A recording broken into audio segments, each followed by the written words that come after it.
Hey guys, and welcome to the Working Money channel. Please subscribe, guys. It really does help with the YouTube algorithm, and a thumbs up never hurts as well. So right now we got Bitcoin here on the hourly, trading right now at about $60,300 per BTC. We're not seeing too much movement for Bitcoin after we did see that peak of about $67,000. We did see nothing but a gradual decline downward. Now we're finding some support down and around here. Of course, this level, we did see a few reactions for Bitcoin even a few days ago, bouncing off these levels here, finding that same support. So coming up, back up, bouncing off. You guys can see that that large wick here on this candlestick, bouncing back up, then finally making its way to the top. So Bitcoin's in an unusual situation right now. XRP, not seeing much movement for that, right? The altcoin's still kind of waiting for what Bitcoin will be doing. But just going back to Bitcoin for a second, I saw this tweet, guys, from Root, the Rational Root here on Twitter. Are you ready? Now, this is an interesting graphic that I have not seen before, and it's comparing the consolidation phases of the Bitcoin cycles over the last four including this one, 4 bull runs for Bitcoin. So we have 2011, 2013, 2017, and you guys can see the consolidation phases are getting longer and longer, and the highs are getting lower and lower. So, the high compared to consolidation from back in 2011 went up almost 700%, if you guys can read that here on the chart. In 2013, we saw about 400%. 2017, just a little under 300% down here. And so 2021, where are we going to see Bitcoin go from that consolidation phase? It is a good question to ask ourselves. Now, we can best estimate based on this. So this is a graphic kind of altering this original graphic here from Seraphin_LA here on Twitter, just demonstrating with this pink upside down arch where we could possibly see Bitcoin price eventually go in this bull run. So we're estimating in and around here somewhere, right? And if we kind of line it up and eyeball it, and by no means is this a technical way to figure out the price, we could see roughly, just as an eye marker, it would hit the bottom part of that. So if we were to go back to this chart here and see that roughly it would be in and around here, if we were to take that line all the way, and again, by no means not a perfect way to analyze price, but we could see it in and around here. It's somewhere shy of about 250%, so we'll call it about 240%, give or take, from that consolidation period. So if we were to take this from down here, it would be 0. Also, if we just take a look at this top up here, so if we were to examine where the top is now for Bitcoin, and we did just recently hit $67,000, we could see it increase roughly from this point here. So if this point was roughly in and around 125%, give or take, roughly from that point up into the 240% mark. So another 120%, give or take, roughly. Again, I'm just eyeballing this, guys. Don't hold me to these prices, please. 120% from all-time high. Where would that bring us, guys? Well, if this is all-time high, that would bring us to roughly, where would that bring us here? 120%. 120% roughly would bring us to approximately $148,000 for a BTC. So this is just another exercise that we can take a look at, another model that maybe we should be analyzing with regards to the Bitcoin price and where we could see it potentially go at the top of this cycle. Interesting to note that. I wanted to thank Sarah Finn Lampion here on Twitter, and the original tweet here by Root, the Rational Root on Twitter, for posting that. It's an interesting prediction too, because even when I throw a Fibonacci on the Bitcoin chart here and line the top of the Fibonacci up with the 0.5, so instead of lining it up with the 1, I'm lining it up with the 0.5 here, we can see these levels do actually hit. We can see resistance formed up here at the 1.618. We can see support formed down here at this level at the 0.786, and zooming out yet again at the 4.236, we have this top here at about $148,000 per Bitcoin. So Interesting to note that. Crypto Eddie here just retweeting out Steedus's tweet. Don't let it go to waste, guys. If you still have not received your SGB and you did custody your XRP on one of these exchanges, they owe you your SGB. So send it out to the exchange that has not distributed SGB yet. Tweet at them, guys. Tag them in your tweets. These are just some numbers here from some cryptocurrency exchanges that have still not distributed SGB tokens to their respective hodlers. So you can see by number here, all the way at the top here, Binance at 332 million SGB, all the way down here to Nexo at 1 million SGB. And everywhere in between, Bithumb, Kraken, Coincheck, Crypto.com, BITRUE apparently still hasn't given out the majority of people's SGB. Apparently it just airdropped about 15% from what I understand. Coinbase on there, obviously one of the bigger ones. So guys, a great little infographic here from courtesy of Steedus. Thanks so much also to Crypto Eddie, who's just reminding us, if you guys still have not received your SGB from one of these exchanges, tweet out to them, keep pestering them because they owe you those. I'm going to keep going, guys. This is from Michael at Val5 Links. With regards to former U.S. House of Representatives Speaker Newt Gingrich, here's what Newt Gingrich had to say. Some key takeaways, guys. Former U.S. Speaker Newt Gingrich suggests that emerging economies should adopt Bitcoin to hedge against inflation. Inflation keeps growing in the U.S., even as food and other goods reach their highest prices in a decade.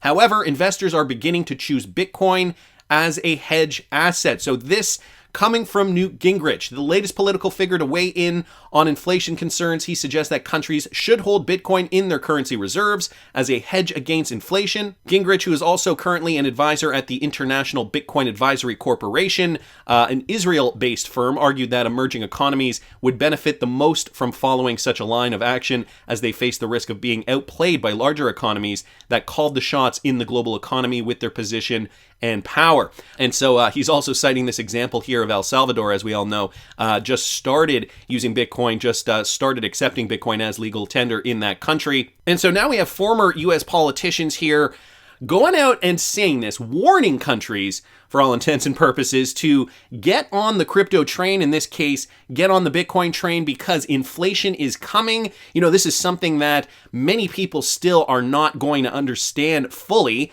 Many people don't follow finance like you and I. So, I mean, you know, this concept of inflation, people just kind of see their grocery bill getting larger and they kind of just are like, well, groceries are getting more expensive. No, groceries are not getting more expensive.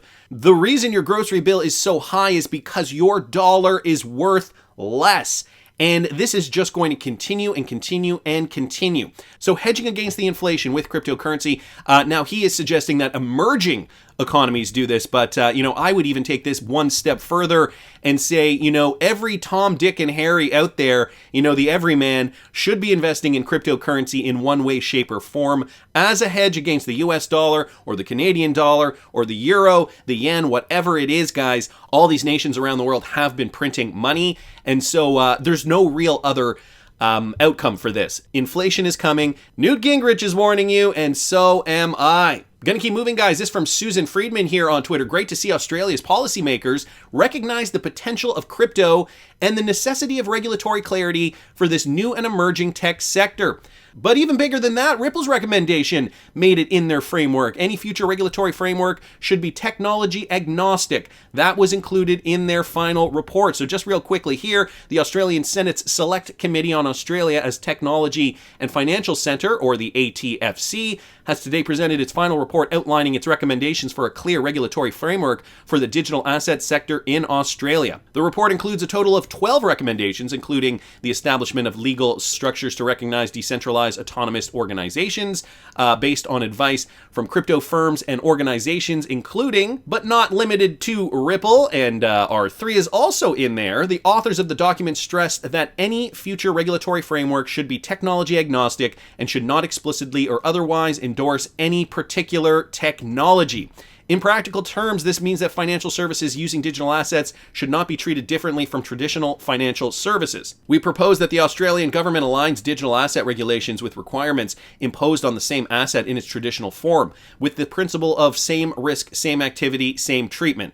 This is what an R3 proposal read. So interesting to see that they are taking cues from Ripple. Obviously, Australia, very interconnected with Ripple Net technology. We know that it is in the same geographical location as many of those South Asian countries as well. So a lot of business traveling between Australia and some of the South Asian countries. Not surprised that they're taking cues from Ripple, obviously wanting to keep it technology agnostic. Doesn't hurt Ripple at all because, of course, the XRPL, very interoperable with many different technologies, many different currencies. It's more about transferring value than any one particular technology, usurping all the rest to become number one. So that was great news. Wanted to thank Susan there for pointing that out. Bondcrypt XRP posting this about XRPL devs, guys. Ripple's Elliot Lee, former PayPal and Kraken engineer, shares an invitation to the second iteration of a large-scale grant program focused on XRP Ledger solutions, so bringing sidechains, NFTs, and dev tools to XRP Ledger.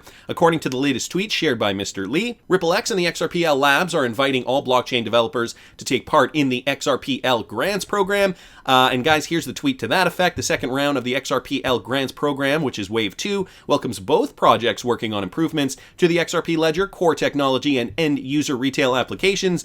In this round, the red-hot segments of non-fungible tokens and sidechains are in the spotlight alongside core infrastructure and developer tooling. So more news there, guys, for developers on the XRPL. Of course, for us who are probably not developers, it's just good to know there's more activity really kind of building out the XRPL, moving into these new directions, right? NFTs, bringing sidechains to the mix as well.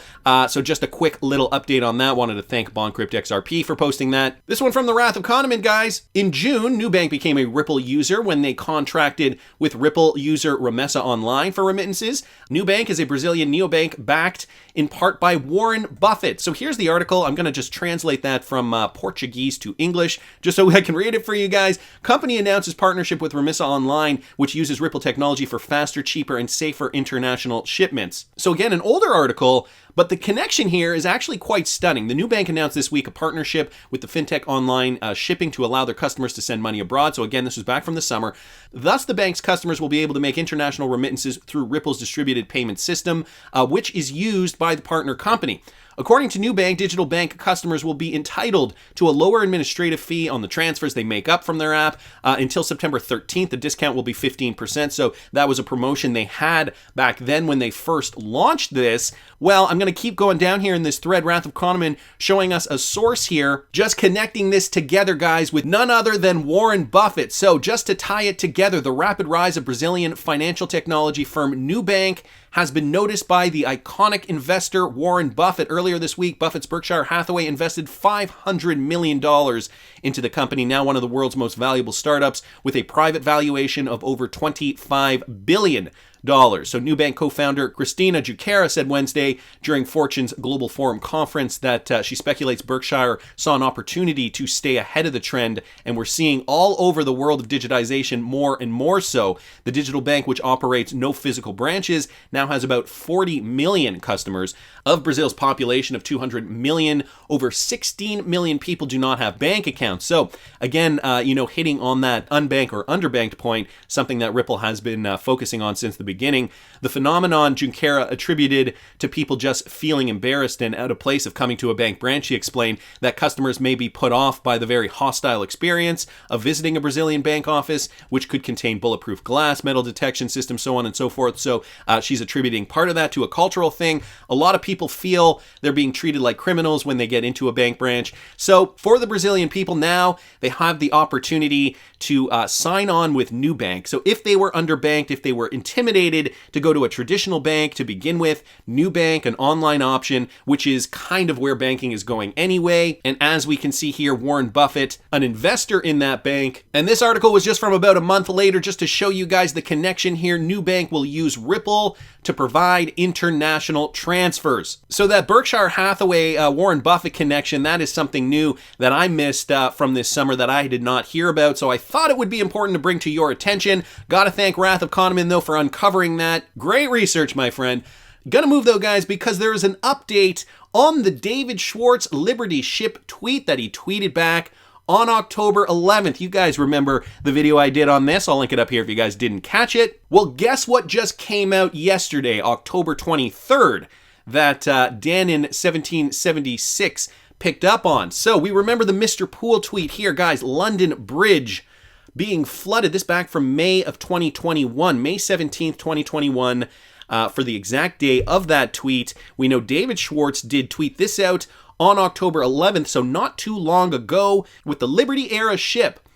But did you hear about what came out yesterday out of the UK? Tsunami warning for London. World War II shipwreck packed with explosives is a ticking time bomb. And you guys can see that article from just yesterday, October 23rd, 2021. And I have a short clip here, guys, of what they're talking about. Let me play you guys this real quick. Because of the difficulty in clearing the wreck, it's been left where it sank. If it was to go boom, how big a boom would it be? Be a big bang. It's a big if. But if the worst were to happen, the explosion would equal the force of a small atomic bomb.